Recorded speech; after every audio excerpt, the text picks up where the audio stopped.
actualidad política. Y para hablar sobre esto, nada mejor que contar con un experto, con un politólogo. Saludamos a nuestro invitado, José Adrián García Rojas, politólogo y decano de la Facultad de Economía en la Universidad de La Laguna. Buenos días. Hola, buenos días. ¿Cómo se encuentra, José Adrián? Pues muy bien, de momento, ya un poco harto de esta calima y, en fin, de que no tengamos las temperaturas que deberíamos de tener ya en esta época, pero bien. Bueno, no nos queda más remedio que Sí, aceptarlo porque no podemos es verdad, soplar y quitarla. O sea que está es ahí. verdad, es José verdad. Adrián, decía actualidad política. Hay prácticamente dos temas que están copándolo todo. Por un lado, la migración, la llegada de todas esas personas a bordo de Cayuco. Y por otro lado, pues lo que va a suceder esta tarde en el Congreso de los Diputados, esa ley de amnistía que se va a votar. Yo Sí. prefiero empezar por la parte migratoria, las políticas migratorias. Se está poniendo... ¿Cómo lo ven ustedes? ¿Cómo lo analizan? Vamos a ver, la política migratoria, porque muchos de los migrantes que vienen y que lo más cerca que tienen ahora mismo es Canarias, pero no quieren quedarse en Canarias, ni posiblemente en España. En muchos casos quieren ir a Francia, quieren ir a Alemania. Otros se quedan en España y posiblemente muy a gusto, pero lo que quiero decir es que es un problema europeo al que Europa no le da solución, porque esto ningún país en solitario puede aguantar esto. Y como se está demostrando, ninguna comunidad autónoma en solitario, ni ninguna isla en solitario puede acometer esto. Por lo tanto, se necesita que Europa se ponga las pilas y responda a este fenómeno migratorio pues con unas políticas correctas. Ahora estamos teniendo un problema importantísimo, no solamente aquí en Canarias, sino también en el aeropuerto de Barajas en Exacto. Madrid, porque están llegando, claro, el que quiere llegar, aviva el ingenio.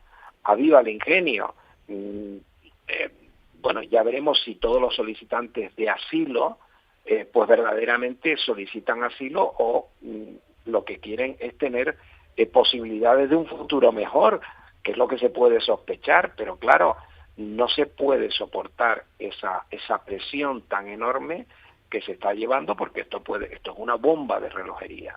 Y vuelvo a repetir, es una política pública de inmigración donde Europa se tiene que poner las pilas ya de una vez.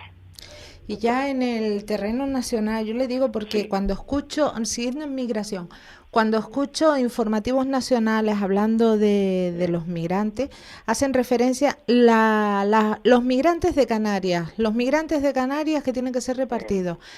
Todo comunica. Eso también es una perversión del lenguaje como para no yo hacerse eco de que la voluntariedad debe ser casi una obligación.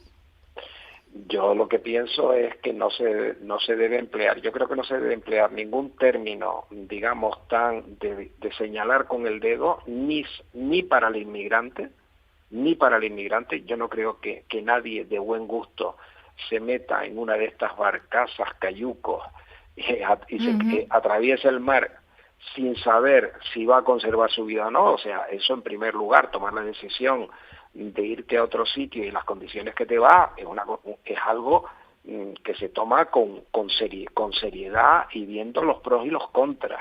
Es decir, no me gusta eso, pero tampoco me gusta que se señale, pues por ejemplo, eso que son los migrantes, efectivamente usted lo dice, yo alguna vez he hablado distendidamente en alguna reunión en la península y te dicen, los migrantes, claro, los que ustedes tal, mire, es que no se puede. Una comunidad autónoma como Canarias no puede soportar ni el coste económico que hemos estado viendo, que enseguida se mira para otro lado por parte del gobierno central, mira inmediatamente para otro lado, y resulta que estamos teniendo menores, y esos menores tienen unos derechos que además yo creo que son los que tiene que tener todo menor, y eso tiene un coste económico, y eso lo tiene que pagar alguien, tiene que ser el gobierno de España, y tiene que haber ayuda por parte de la Unión Europea. Eso yo creo que es indiscutible. Pero a mí me parece fatal ese señalamiento que se hace, efectivamente, no solamente por la parte de los migrantes, sino también a Canarias en su conjunto, o Andalucía, que también pues son los puertos donde evidentemente arriban con mayor facilidad dentro de la dificultad que se tiene indudablemente en estos momentos. Ujú. Y para terminar con este tema, una duda. Las personas que llegan aquí, los supervivientes, ayer hablaba con el secretario insular de Coalición Canaria, Francisco Linares, y me decía, lo que va de mes, ya creo que van por 6.000 las personas que han llegado. Si esto sigue así, podríamos hablar de 80.000 a final de año. Está claro que todos no se quedan aquí, según llegan, son trasladados a la península y allí ya pues quedan libres como tiene que ser, igual que quedan libres aquí. ¿Esto no es un efecto llamada también? Hombre, de alguna manera, evidentemente, se sabe que este tema es un tema que no solamente en España, sino en Europa, pues hay una sensibilidad. Tenemos un Estado de Derecho, aunque ahora a lo mejor por donde se viene su segunda pregunta, pues esto parece que sea más discutible, lo cual es increíble, pero bueno, es discutible, y entonces pues tenemos que cumplir unas normas, no ya solo españolas, sino también en el ámbito internacional. Y esto todo es verdad que actúa porque esto se sabe, mira, tú vas a llegar y tal y que cual, y eso indiscutiblemente es un efecto llamada. Claro que es un efecto llamada. Si además vemos que llegan al aeropuerto de Madrid y que no hay capacidad por parte del Ministerio del Interior, ahora fijándonos, y no son tantos, pero están creando un problema tremendo si no se da solución, cuando en este caso lo que se pide es asilo, pero todo eso está regulado y tiene que estar regulado. ¿Porque tiene que estar regulado? Porque siempre hay personas que van a pedir asilo que cumplen todos los requisitos para pedir asilo. Pero vamos, la sospecha yo creo que generalizada es que se está aprovechando para poner una patita en Europa, no ya en España, sino en Europa. Y eso por algo tiene que ser, e indiscutiblemente es porque se sabe que hay ese colapso y posiblemente, porque yo no lo sé, pues por algunas normas pues que impidan que se devuelva a muchas de estas personas que han entrado de esta manera. Pero el inmigrante, con las condiciones de vida que todos sabemos que hay en el tercer mundo, la cercanía que hay a Europa, pues vamos, esto es un problema y además que va a ser de muy difícil solución, pero por lo menos hay que ir paliando en parte. Y a mí me parece que para que los oyentes se hagan una idea, bueno, Canarias tiene unos 2 millones de habitantes, no vamos a sumar ahora a los turistas, ¿no? Que posiblemente fueran 1 millón más por mes, o más, ¿eh? O más. Hombre, si metemos 80.000 inmigrantes aquí, estoy diciendo de esto porque también nos viene gente inmigrante que viene a trabajar y se esperan bastante, de Europa también, que de esos no se habla. No el que viene a pasar aquí su jubilación, que me parece muy bien, pero algo habrá que hacer también con los que vienen pues de otros países de la Unión Europea, y ahí lo tenemos bastante difícil. Pero bueno, ese es otro tema. Nos fijamos en estos 80.000. Hombre, una población de 2 millones, grosso modo viene a ser un 4%, sería un 4% de la población canaria, si no que tampoco es tanto. Pero hombre, meter de golpe, digamos, si se tuvieran que quedar aquí, yo creo que eso no hay administración pública en España que pueda soportarlo. Por eso se tienen que llegar a acuerdos para el envío y su distribución por centros especiales en la península. Pero eso crea problemas. Yo cuento una anécdota. Yo estuve en diciembre en Teruel. Bueno, pues en Teruel se veía gente, yo no le pregunté a ninguno, pero todo indicaba que era de los que habían, digamos, ido desde Canarias, con el frío que hace en Teruel y demás. Pero bueno, Teruel tiene, no digo que haya que enviarlos a Teruel, ni muchísimo menos, pero bueno, no tienen la presión demográfica que tenemos en Canarias, la presión demográfica que hay sobre el territorio en Canarias. Entonces, yo creo que esto hay que valorarlo, y esto es un problema muy grave y es un problema de Estado. Y yo, de verdad, veo a Canarias, en términos generales, bastante sola ante la actitud que está teniendo el gobierno central, incluso las autoridades europeas. Pues yo creo que no es usted el único que ve sola Canarias. De hecho, ayer el presidente del gobierno, Fernando Clavijo, anulaba toda su agenda para ir al Hierro porque es que son Claro, hasta 10 cayucos sí, diarios y evidentemente. miles de personas a las que hay que tratar y que las Sí, ONG han dicho hasta aquí llegamos, no podemos más, no podemos claro. asimilar más responsabilidad.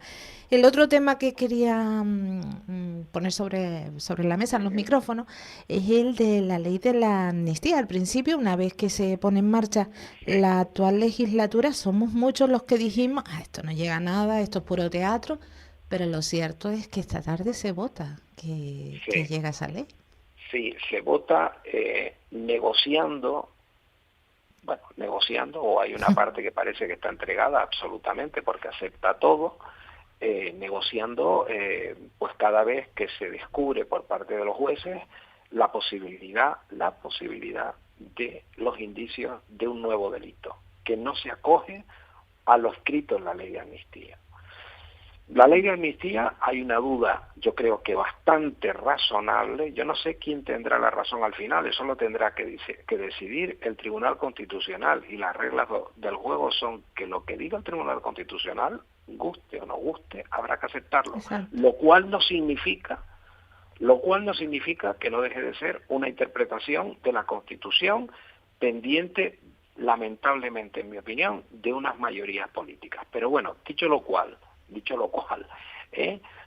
Hombre, yo creo que hay razonablemente, yo por los artículos en la prensa que voy leyendo, digamos que hay un 65-70% de los que escriben en los diarios, profesionales de reconocido prestigio, catedráticos de universidad, antiguos miembros de todo pelaje del Tribunal Constitucional, de izquierda y de derecha, que ponen en duda la constitucionalidad de la ley frente a un 30%, más o menos, un 25%, que piensa lo contrario. Bueno, esos son los datos, ¿no? Son los datos, que habría que depurarlos, evidentemente, pero hay dudas razonables.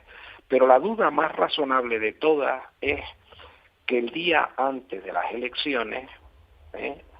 se pensaba por parte de quien ha aceptado esa proposición de ley del Parlamento, que le ha dado el visto bueno, quien está negociando, se decía que era absolutamente inconstitucional. Mm. Entonces, hombre, yo sé que, bueno, San Pablo también, recordemos que iba a caballo, si no me falla la memoria, y Ujú. de repente, bueno, pues se cayó del caballo. Bueno, pues esa caída del caballo parece ser que fue al día siguiente de las elecciones, a los pocos días cuando se toma la decisión de convocar nuevas elecciones y cuando se parten de unos datos de que se iba a perder y se encuentran se siguió perdiendo porque de 120, 121, mientras que hubo otro partido que tuvo 137, ¿no? Que yo recuerde. Pero bueno, hubo un cambio, lo cual tampoco bien explicado, sino porque hay que, pero bueno, pero ese cambio, ahora esto se ajusta, pero entonces si se ajusta ahora, se ajustaba antes de las elecciones. Y era un buen momento el de las elecciones para decir, oye, si nosotros ganamos, vamos a presentar esto, porque creemos que es constitucional. Lo que no puede ser es que de un día para otro se piense que una cosa que no estaba dentro de la Constitución, ahora sí cabe dentro de la Constitución. Eso es lo que no puede ser, porque eso es lo que no se entiende por parte de la mayor parte, valga la redundancia, de la Ujú. ciudadanía, porque hay otra parte importante que pensaba que era inconstitucional de la ciudadanía, me estoy refiriendo hasta el día de las elecciones, y que al día después pues le parecía bien hacer este ajuste, porque no tenemos que culpar siempre a los partidos, sino Ujú. también a aquellos que apoyan a los partidos. ¿Es Está lícito claro. cambiar de idea? Pues claro que es lícito cambiar de idea, todos cambiamos de idea. Hombre, lo que pasa que algo de este calado, que se cambie de idea de un día para otro en función de unos resultados, es lo que ciertamente es llamativo. Lo que está claro que la ciudadanía no es tonta. No es tonta. La ciudadanía está viendo cómo todos los días parece que estamos asistiendo a una partida de ajedrez en el Sí, de pero la alfil contra ciudadanía, alfil. sí, pero usted fíjese que la ciudadanía, según las encuestas que disponemos, eh, digamos que no habría gran variación dentro de lo que es el bloque derecha-izquierda en España. y que hay una parte de votantes del partido que hoy tiene el gobierno en España, pues que va a seguir dando su apoyo en un tema medular, pero que posiblemente ellos, y además en su buena voluntad, piensan que es un tema menor. Eso también digo yo, porque es la explicación que yo encuentro.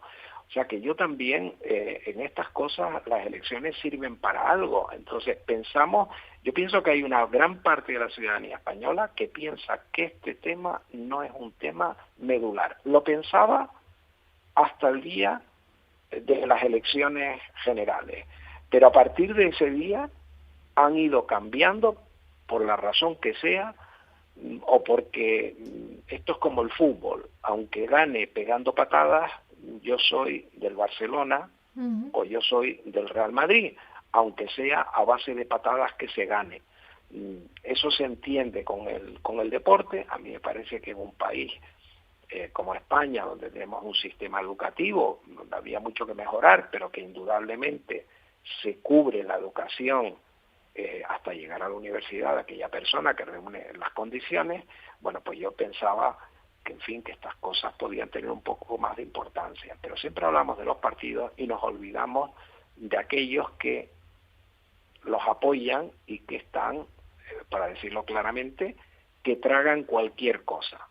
En la derecha española no, en la derecha española también se tragan muchas cosas, Si yo no digo, somos un pueblo el español, la verdad que tenemos, y perdón la vulgaridad, unas tragaderas tremendas. La verdad es que sí. Con respecto a la votación, esta mañana a primera hora advertían desde Junts que si no se añadía una enmienda en la que se perdonaran, digamos, todos los delitos de terrorismo, evitando así que queden fuera, pues probablemente votarían que no. Y mi pregunta es, ¿todavía se puede seguir más usando la palabra tragadera, haciendo una ley como quien hace un traje a una medida para unos sí y para otros no? Porque si se perdonan delitos de terrorismo, ahí entrarían en el saco pues todos los terroristas de todo el país, ¿no? Hombre, lo que pasa es que se dice que si se pone que entre, que no se han lesionado los derechos humanos. Claro, ¿y quién decide eso? ¿Quién decide eso? Pues los mismos que se van a autoamnistiar, ¿no? Autoamnistiar, que a mí me parece eso ya lo peor de todo, pero además se rompe, como dice usted, el principio de igualdad entre los españoles. Pero bueno, ya se rompió también los delitos que ha habido por parte de los responsables políticos de la Generalitat de Cataluña, donde ha habido malversación de fondos públicos, etcétera, etcétera.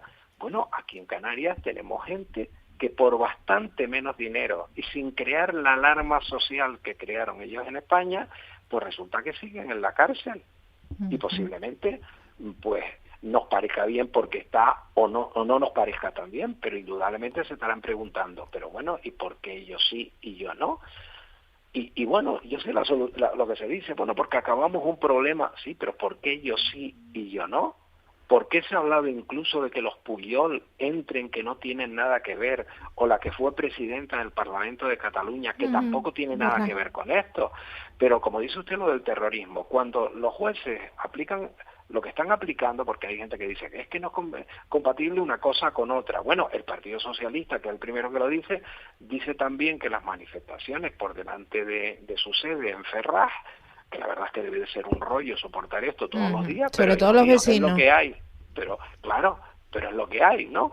Bueno, que eso también, que si eso es terrorismo o no es terrorismo, eso habrá un juez, ellos han presentado diciendo los argumentos que han empleado, ya un juez decidirá si eso es terrorismo o no, aunque ellos han ido, como sabe usted, por lo del odio, porque la verdad es que los organizadores dejan bastante que desear en su madurez, porque que un monigote, por el hecho de tener una nariz que sabemos que es como la de Pinocho de un mentiroso, se suponga que ese es el presidente del gobierno, claro, ellos después son tan tontos que lo dicen, pero se decía, no, era un señor con una nariz muy grande. Claro, todos sabemos a quién se están refiriendo, pero tú no lo dices explícitamente, pero como todos estos organizadores, a mí me parece que habría que darles el premio Nobel a la inteligencia, porque demuestran ser bastante poco inteligentes, pero ¿por qué los jueces? Porque ellos ven indicios de lo que está contenido en el Código Penal, de donde, por cierto, se han sacado también en las negociaciones y hay delitos que eran y ya no son. Entonces, bueno, pero esto es muy peligroso, como dice usted, porque, bueno, puede haber esto que se llamaba terrorismo de baja intensidad en el País Vasco, recordémoslo, y lo de Cataluña fue exactamente igual, pero se llegó a mayores en algunos casos, porque ahí hay un policía nacional, que yo recuerde. Está en estado vegetativo, pues, sí. Bueno, en estado vegetativo. Si eso fue un accidente, en mi opinión no, pero bueno, se trata de dilucidar. Y si se trata de dilucidar y hubo esas consecuencias, fueron queridas, no fueron queridas, todo eso pues lo tendrán los jueces que tener en cuenta. Y después está lo que se decía de el delito para hacer de alta traición, y ahora como se está conexionando, lo cual es muy malo para Europa, para el futuro de esta ley, pero yo de Europa espero bastante poco frente a los que esperan mucho. Bueno, pues está todo el tema de la injerencia rusa y ya con pruebas sobre el terreno. Ahora todo esto tiene una parte positiva, y es que la prensa extranjera, que todo esto le parecía muy folclórico, bueno, pues ya en el principal telediario de la televisión alemana, en cuanto se saca el tema y se dice no, que estos han estado apoyados por una diputada europea letona, que era una agente soviética, rusa, Rusa. ya se sabe, y que Rusia estaba, y lo que Rusia para que España saliera de la comunidad de la Unión Europea. Bueno, esto ya es un tema de una gravedad tremenda. Parte positiva, bueno, es que en Europa, que viven siempre y nos ven muy folclóricos, pues para que se den cuenta de la gravedad de lo que ocurrió en España, que se había ido acabando poco a poco, porque Puigdemont era un señor que estaba en Waterloo perseguido, y que este señor va a volver a ser presidente de Cataluña, lo cual nos puede parecer increíble, pero todo pinta a que va a ser así. Bueno, también nos parecía increíble que llegáramos a la votación de hoy en el Congreso, y aquí estamos. José Adrián, Sí. llegamos al final con muchísimas cosas que plantear y ganas de hablar más sobre estos temas tan apasionantes, Sí. así que ya quedaré Cuando quiera me para llama. otra ocasión. Muchísimas gracias por estar con nosotros compartiendo Nada. este tiempo de radio. Gracias a ustedes. Un abrazo. Para personas inquietas, Capital Radio.